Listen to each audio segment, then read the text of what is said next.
Welcome into a new analysis video. Brian, the second preseason scrimmage. Start out with some positive news, and that's Anthony Lyle getting placed on scholarship, part of all 4 core special teams units, part of the Unity Council, a depth piece at safety. You looked at this roster and figured out who would be the perfect guy to place on scholarship. I think they nailed it there. Yeah, I mean, on the short list, he would have been probably near the top of that or at the top. Clearly a guy that has been a key part of the special teams for years and deserves that. So very happy for him. And the team sounds like they were pretty excited for him as well and rallied around him. So it's pretty cool. It's always cool to see those things when that walk-on gets the scholarship in fall camp. Especially an in-state kid, too. So that was a feel-good story from today. Not so feel-good with the defense. It was a rough day for the defense. I think Darrell said 9 penalties. I counted 3 pass interferences, a lot of offsides.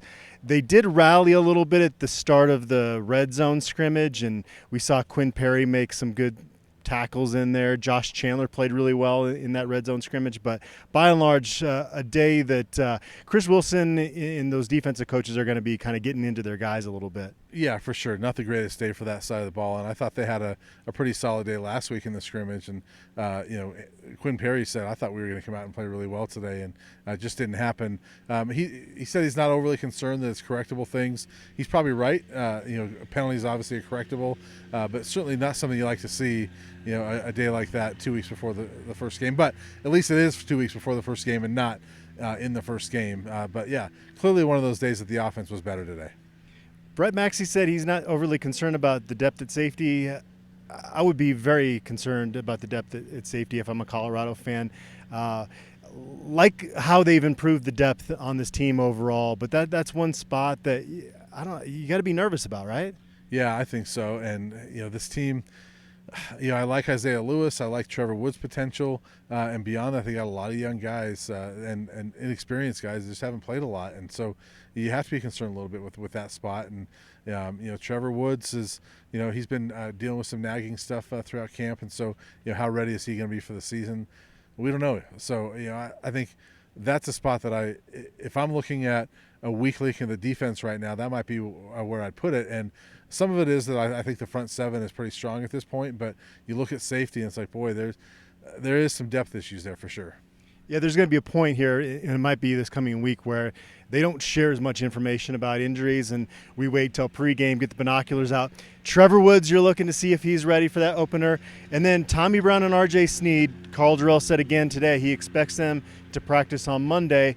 He said those guys are optimistic they're going to be ready, but he did say we'll see. So Those are the main 3 guys, and who knows what happens hopefully for the Buffs the next 13 days go without any other major injuries. But those are the 3 guys that injury-wise, it's up in the air right now leading up to that opener. Yeah, and I will say, Darrell has mentioned before with Tommy Brown and R.J. Sneed, hey, we hope to have him back by the end of the week or whatever, or by next week. He was more definitive this time about Monday they'll be back. So it sounds like they will be back on Monday. You watch Tommy Brown walk around, and he looks like he's healthy. And, I've said before that Tommy told me at Media Day a couple weeks ago, if this was the old days, he'd probably be out there playing. But thank goodness it's not the old days where I can just heal up now. But he's close, and so it's good to get those guys back on Monday. How that affects the offensive line and the receiver group, we're going to find out. But like Coach Darrell said on both those groups, because I like what we have, even if we don't have those guys available. And he did say that Sneed participated in the individual drills before they came out for the scrimmage. They want R.J. Sneed out there because he made a lot of plays at Baylor. Yeah. Receiver depth is not a concern, kind of on the flip side of safety depth being a concern. Yeah. I mean, I know fans don't really want to hear us talking about walk-ons 13 days from the opener, and I totally get that, but Jack Castera can play some football. Yeah, that's a guy that I will tell you, I've talked to people that have seen practices, not only in the spring but in the fall. He was mentioned to me after the spring by somebody that watches practice, like, that kid's going to play. And just yesterday I talked to somebody that's seen all the practices, like, Jack Castera keeps making plays. That kid's going to play. So he came out and showed it again today. That's the guy. I don't care if he's a walk-on or not. That kid can make plays, and if he can help your football team, who cares if he's on scholarship or not? I think that's the guy. He's not going to be the leading receiver or anything like that, but can he go in there and make a third down catch sometimes and make a play for you? Yeah. Beautiful move to get in the end zone today. Yeah. And just in general, the first team offense played really well.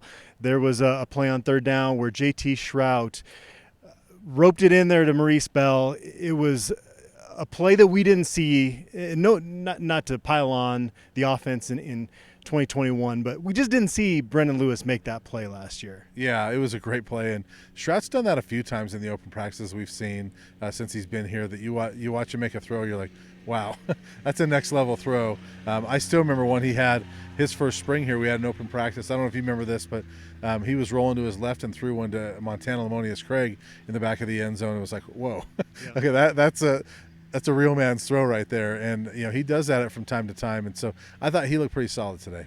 He'll also force a couple. Yep. There was one today and one last week. So he's probably not going to go through, if he is the starting quarterback, and we don't know that yet. He will have more interceptions than Brendan Lewis had last year, right? Yes, I would put money on that for sure, and I would probably double or triple that, and that's maybe not the worst thing. I mean, Brendan Lewis had 10 touchdowns, 3 interceptions.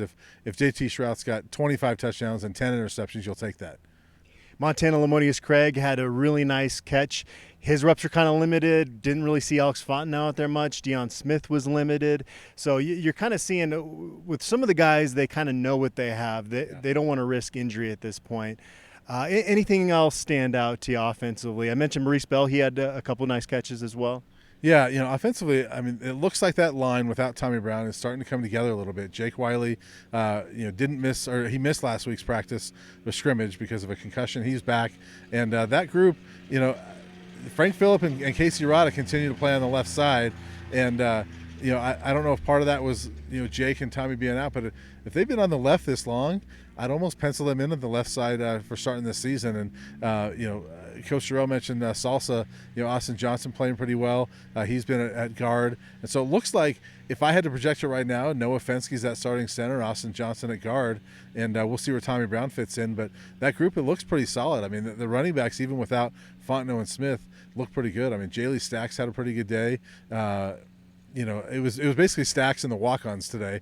Jaylee Stacks, Charlie Offerdahl, and Noah Wagner looked pretty good at times too. So those guys were running pretty well behind that offensive line today. Yeah, and I guess defensively we'll go back there. Jalen Sami had a sack. Mentioned that Quinn Perry made a few nice plays. Again, wasn't their best days. Did anything stand out over there for you? For me, one other guy that I would mention is Tyron Taylor. I thought made a couple of nice plays, and he made a couple of tackles in space that I thought were pretty good plays for him. He didn't stand out to me. I wasn't watching him the whole practice, but there was a couple times that to me I thought he popped and made a couple of plays, and that's the guy that they need. They need to lean on a lot of young guys, and that's one of them. I think that is one of their better players in that young group. Speaking of young guys, just going back to offense before we sign off here, we saw Jordan Tyson make a few plays that kind of fell in line with some of the hype we heard early on over the course of the summer.